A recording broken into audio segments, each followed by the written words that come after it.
This is Chapter 7, Part 2. In the springtime, Father helped the other men at the mission shear the wool from the sheep. They carried the wool to the mission workshops where Mother and I spent most of our time. I helped remove burrs, sticks, and thorns from the wool.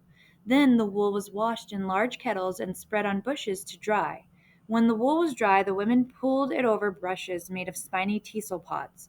The spiny teasel combed the knots and tangles out of the wool and straightened the fibers.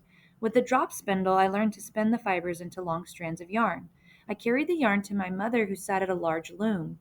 How swiftly her fingers moved as she wove the strands of yarn into pieces of cloth that would be made into clothing for the neophytes. Late in the afternoon, some of the boys would leave the workshops and go to the church for choir practice. When I asked the padre if I could sing with the choir, he told me that only boys were allowed to join the choir.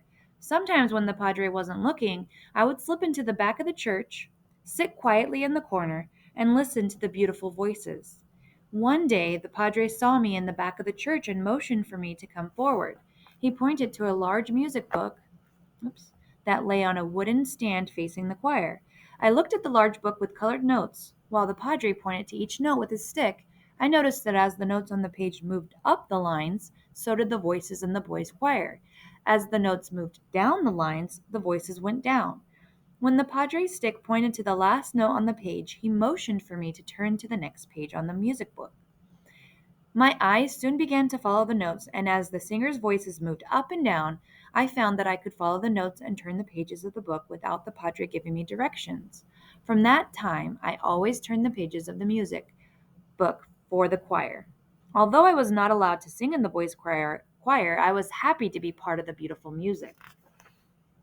As the days went by, I thought about my small village on the shores of the lake in the Tules. How different my life was now. Mother no longer gathered tules, father no longer hunted the great Tule elk, and I no longer ran free to look for wild duck eggs or search for turtles. My heart longed for my people that lived far over the mountains into the valley of the Tules.